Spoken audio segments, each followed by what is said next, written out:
And great to welcome to our book talk segment today. A woman has written a very interesting book. If you're a dog lover, even if you're not, you probably will be after you look at this. It's called Really Important Stuff My Dog Has Taught Me. We're joined today on the telephone by Cynthia Copeland. Cynthia, good to talk to you. How are you today? I'm doing great. I think it will turn a few people into dog lovers, even if you don't start out that way, because the stories are very moving. I think the aphorisms remind us what we can learn from dogs, and I think some of the photos are just darling. I have to say, when I finally held the book in my hands, because it releases today, when I finally looked at it, I thought, I'm really proud of this. I'm really happy with this book. Something about dogs as opposed to other animals. I know there are a lot of cat lovers, and we're not taking anything away from them, but dogs seem to have that special quality, don't they, with people? They do, and I also have a cat, so I can say that, and I adore my cat, but I think she has absolutely no interest in teaching me anything. She kind of tolerates me, but there's something about the way that dogs bond with us. I think that is just special. When I was looking for stories to include in the book, I tried to find stories where dogs had really gone against kind of animal instinct to do, some really amazing and heroic things. One of the stories talks about Salty. You may have heard that story about the guide dog who helped his blind owner navigate 70 flights of stairs Right. in the World Trade Center on 9/11, despite the fact that his owner had actually unclipped the dog's leash and wanted him to go because he was afraid that there was no way they were going to get out, and the dog refused to leave him despite the heat and the panic and the chaos. He guided his owner for an hour down all those stairs until they escaped just before the towers fell. And to me, that's an amazing story because that just shows that the depth of that bond between dog and, human. Yeah, whether they realize, we're humans or they just think we're, different-looking kind of dogs, that mentality of protect the pack, I guess that's the basis of it, but there seems to be a little bit more than that sometimes that maybe goes unexplained, right? Why they're so loyal to us. Right. Yes, there was another story about a dog named Snickers whose owner became unconscious in the middle of the night, and he actually threw himself against the glass door in the house, broke through eventually the glass door, saw through a backyard fence, and barked for 2 hours to attract a neighbor's attention. So the neighbor would call the police, and he could guide the police to his owner. He'd only been adopted just a month earlier, so he really hadn't even had that much time to bond with his owner, but that's how tight he'd become. And I think those kinds of stories really are extraordinary. And I tried to find some really great ones for the book, in addition to the sort of the more humorous photos and the sweeter little aphorisms and sweeter little quotes, but some of the stories that are really powerful and moving, I wanted to include those as well. But what do you think dogs think we are? I've always wondered that. Do they kind of look at you with those eyes? They turn their head sometimes. You wonder what they think we are. I know, or what do they think they are? I think they look at us and they assume they look like us. That's what I'm always thinking. They probably see themselves as one of us. I think they really do think of themselves as people. Definitely part of the family. But somehow I think because they, I don't know, they just see things in a simpler way, and they kind of they're able to show us things we wouldn't have thought about. For instance, just the fact that when a dog is tired, he'll lie down and take a nap. We should do that, but we don't.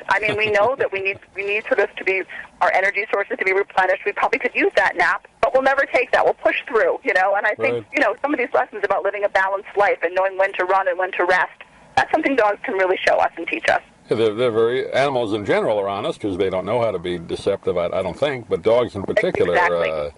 They are, right? They just do what they do at the time. They live in the moment. Right.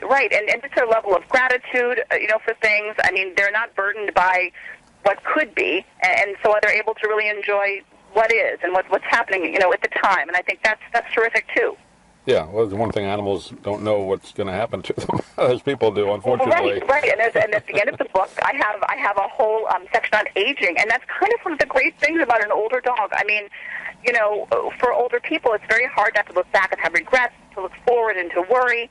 But a dog wakes up, looks for reasons to wag his tail, copes with any changes that are happening at the time and his own limitations, and just kind of moves forward. And sometimes being less complicated is better, and approaching things in a more direct and simple way is a better way. Where did you find some of these great pictures? Oh, the photos, yes. It's a combination of, photos that people have taken of their own dogs and their own experiences, and then some professional photos. We really looked hard to find photos that went really, really well and complemented the stories and the aphorisms. In some cases, of course, the photos that accompany the actual stories, those are the dogs who were Salty, the dog hero, and Snickers, the one I mentioned. But in other cases, they're just fabulous photos that just really reflect the dog's personality. We wanted to get a variety of different dogs. People are very connected often to the kind of dog they have, so we wanted to show off all kinds of dogs, big, small, purebreds, mutts, everything in between. And I think we got a nice variety in the book. You have a great one and a poignant one too of I believe it's a Navy SEAL who unfortunately died, but the dog is lying next to the coffin at the funeral. Very, very sad, yes, but gives you a good indication of what dogs can do, right, or how they feel. Exactly, and that photo was just taken by someone who was at that funeral, and it was it was that soldier's dog who'd been with him overseas, and when his helicopter was shot down and he died, that was his funeral, and the dog who'd been in the back of the room actually walked toward the casket, lay down right next to the casket, and just sighed, and someone took that photo, and I just reflect there's so much in that photo, that because of course the framed photo behind the casket is of that soldier and his dog. Yeah. So clearly he was very bonded with the dog, and it just so many of the stories and photos are just incredibly moving and really show us the depth of that dog-human bond. And you got a lot of great ones too of dogs with particularly little children, and dogs somehow understand that little children need to be protected, right? They seem to get that. I think they do. They seem to read kids' body language pretty well, and they understand that even when kids squeal and jump around, they're not any kind of a threat. They seem to understand that they need to sort of help take care of children, not, that even though their behaviors can be a little bit erratic and a little bit, kind of crazy sometimes, they understand what their role is with children. They seem to really understand that. There's a terrific story about a man who had a son, and he tried to get him a trained service dog, and couldn't. Their son wasn't eligible for that, so he went to the shelter and found a dog that was just days away from being euthanized, took the dog home and was planning on training her himself to be his son's therapy dog and guide dog, and almost instinctively, it seemed right away, she understood that her job was to alert the dad when the son's oxygen levels dropped, or if there was any kind of, sort of urgent need. She seemed to understand right away that was what she was there for, and before her training even began, she was doing that. So yes, I think they instinctively understand who their people are. The name of the book, again, is called Really Important Stuff My Dog Has Taught Me. We've been talking with Cynthia Copeland today. And Cynthia, do you have a specific website you want to direct people to, or they can get a hold of you? Sure, Cynthia. Yes, sure. CynthiaCopeland.com. The book releases today, and it's available everywhere in bookstores and online. People can visit my author Facebook page, Cynthia Copeland, also, so that would be great. Great. Cynthia, pleasure to talk to you, and hopefully we can do it again. Thanks for joining us today. Oh, thank you so much for having me. I really